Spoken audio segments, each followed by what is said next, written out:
मित्रांनो, ठरलं तर मग या मालिकेच्या आजच्या भागामध्ये पूर्णा आजी आता प्रतिमा आणि तन्वीच्या फोटोकडे पाहत असतात. त्यांना आज प्रतिमाची खूप आठवण येत असते. प्रतिमाने जे काही बोललेलं असतं, म्हणजे मी जगाच्या कोपऱ्यावर कुठेही असले ना तरीही हा शिवामुठीचा नियम नेहमी पाळेल. श्रावणी सोमवारामध्ये हे मी व्रत नक्कीच करेल असं ती म्हणाली होती.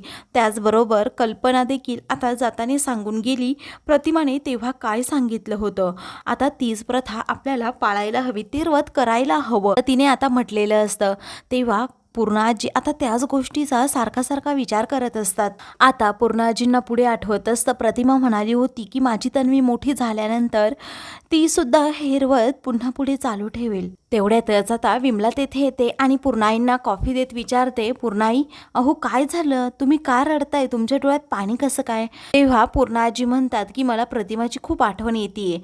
तेव्हा प्रतिमा वहिनी गेल्यापासून तुम्हाला रोजच त्यांची आठवण येते. तुम्ही मनाला लावून नका घेऊ, कारण प्रतिमाताई नक्कीच इकडे येतील, त्या तुम्हाला नक्कीच भेटतील असा विमला आता विश्वास पूर्णाजींना देते. दुसरीकडे आता प्रिया शंका व्यक्त करते की प्रतिमाची डेड बॉडी किंवा ती मेल्याचा काही पुरावा तुमच्याकडे आहे का. त्यावरती सगळेजण विचार करू लागतात. तर नागराज म्हणतो नाही ना, पुरावा तर काही नाहीये आणि प्रिया तू म्हणतीये ते सगळं खोटं आहे असं नाहीच. ती अण्णा म्हणतो तू माझ्या कामावर संशय घेतो का, असं म्हणून तो नागराजवर चिडतो. आणि मी माझं काम चोख केलं नव्हतं का असंही रागात अण्णा विचारतो. तेव्हा नागराज म्हणतो नव्हतं केलं ना, म्हणून तर ही वेळ आली आहे आत्ता. तर आता साक्षी त्या दोघांनाही गप्प करते आणि म्हणते की जी गोष्ट कधीही घडणार नाही त्या गोष्टीबद्दल तुम्ही का बोलताय आणि का भांडताय, असं म्हणून दोघांनाही ती शांत बसायला सांगते. त्यातच अस्मिताचा फोन आता प्रियाला येतो. ती म्हणते गप्प बसा, कारण अस्मिताचा फोन आला आहे. तेव्हा मी येते असं म्हणून लगेच ती फोन ठेवते. त्यावरती आता काय झालं असं सगळेजण विचारतात. तेव्हा प्रतिमाच्या मुलीला छळायला जायचंय, ही संधी तरी आम्ही का सोडू, तर आता प्रिया म्हणते आणि लगेच तेथून जाते. त्यावरती राकेश म्हणतो पा मलाही असं वाटतंय की प्रतिमा काकी जिवंत असेल तर. तेव्हा नागराज त्याच्याकडे रागात पाहतो. दुसरीकडे पूर्णाजी ह्या म्हणतात अगं विमला, तुला तर माहिती आहे प्रतिमा आणि माझं नातं किती घट्ट आहे ते. तेव्हा आज कल्पनाने मला हे पुन्हा सांगितलं की प्रतिमा हे व्रत दर श्रावणी सोमवार करायची, तर माझ्या सगळ्या आठवणी पुन्हा ताज्या झाल्या. तेव्हा विमला म्हणते पूर्णाई तुम्हाला सांगितलं ना, प्रतिमा वहिनी कधी ना कधी येतील. ती पूर्णाजी म्हणतात पण आत्ताच का नाही, ती माझ्याजवळ का नाही.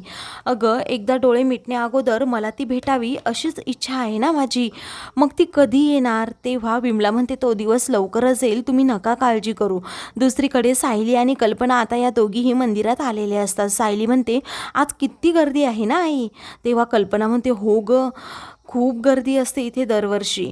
तेवढ्यातच आता कल्पनाची मैत्रीण चित्रा तिला भेटते. चित्राला पाहून कल्पनाला आता खूपच आनंद होतो. ती सायली बरोबर आता तिची ओळख करून देते. सायली लगेच तिच्या पाया पण पडते. तर मी चित्राबरोबर थोडं बोलून येते, तोपर्यंत तू पुढे रांगेत जा असं कल्पना तिला म्हणते. तर सायली आता पुढे जाते.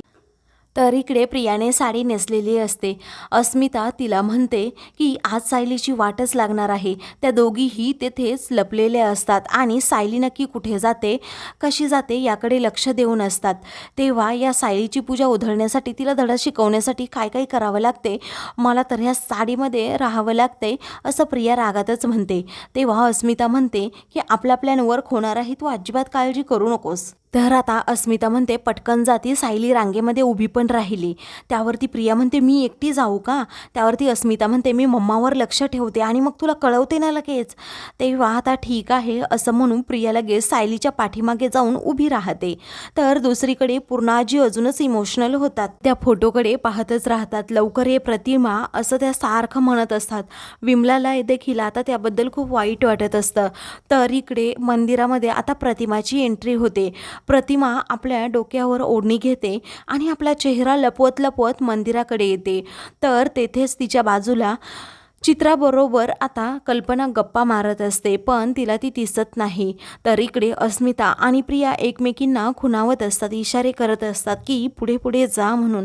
इकडे सायली ही रांगेत उभी असते. तर प्रतिमा आता पुढे पुढे पाहत असते. तिने आपला चेहरा लपवलेला असतो जेणेकरून कुणाला समजू नये यासाठी. आता प्रियाने देखील आपला चेहरा लपवलेला असतो जेणेकरून सायलीला कोणतीही गोष्ट समजू नये आणि मीच आहे ही ओळख पटू नये यासाठी. तर आता काही वेळाने त्याप्रमाणे सायली आता महादेवाच्या पिंडीजवळ येते आणि शिवामूठ तेथे वाहणार असते. तर तेथे खूप गर्दी होते. गुरुजी म्हणत असतात की पटपट शिवामूठ वाहा आणि पुढे चला, कारण गर्दी खूप झाली आहे. तर आता अस्मिता इशारा करत प्रियाला पुढे पाठवते आणि सायलीला धक्का मारायला सांगते. तेव्हा प्रिया बरोबर चलाखीने आता सायलीला धक्का मारते. तर सायलीच्या हातात असणारं पूजेचं ताट, त्यामध्ये असणारे सगळे तांदूळ हे खाली पडतात. त्यामुळे सायलीला आता खूप मोठा धक्का बसतो. ती म्हणते आता काय करावं पुढे, कारण प्रतिमा आत्यांनी जो पायंडा पाडला होता, माझं व्रत आता अपूर्ण राहतं की काय, असा प्रश्न तिला सतावत असतो. तेव्हा आता ती खाली पडणार असते. तेवढ्यातच आता प्रतिमा तिला धीर देते, आधार देते. तिचा हात पकडून तिला पुन्हा उठवू लागते. तेव्हा सायलीला आता खूपच आनंद होतो. त्यानंतर मग आता सायली विचार करते, आता काय करू, सगळे तांदूळ तर सांडून गेले. आता शिवामुठीवर वाहण्यासाठी प्रतिमा तिच्या ताटात तांदूळ देते. त्यामुळे सायलीला खूपच आनंद होतो. तर आता सायली त्यांचे आभार मानणार असते, पण प्रतिमा लगेच आता तेथून निघून जाते.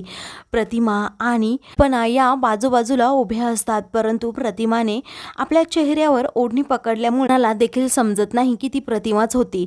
तर इकडे सायली आता शंकराच्या पिंडीवर शिवामूठ वाहत असते आणि हे शिवशंकरा, माझ्या मनातील इच्छा पूर्ण कर, असं ती म्हणत असते.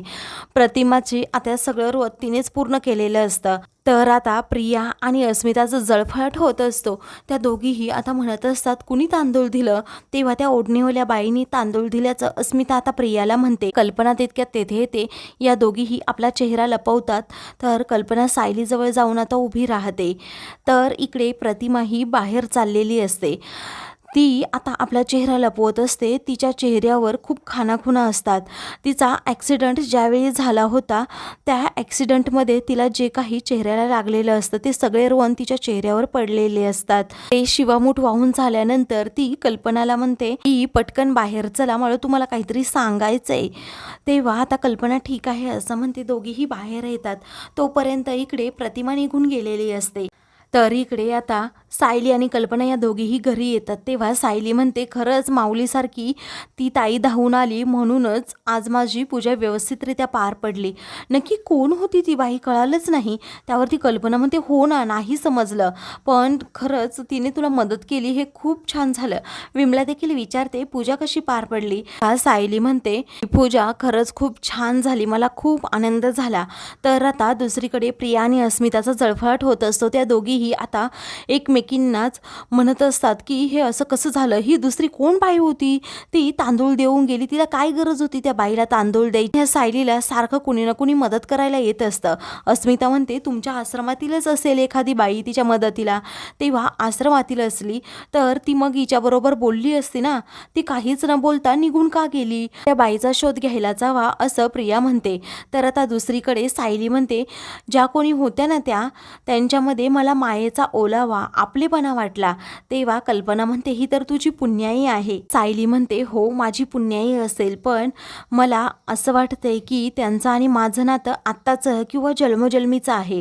तर आता कल्पना तिच्याकडे पाहतच राहते. मित्रांनो, पुढील भागामध्ये सायली अर्जुनला विचारत असते, मधुभाऊंच्या केसचं पुढे काय झालं. अर्जुन म्हणतो, मी तुम्हाला का सांगू, त्यावरती मी मधुभाऊंची मुलगी आहे, असं सायली म्हणते. आता दुसरीकडे प्रिया ही साक्षीला आणि त्याचबरोबर अण्णाला घरी घेऊन येते.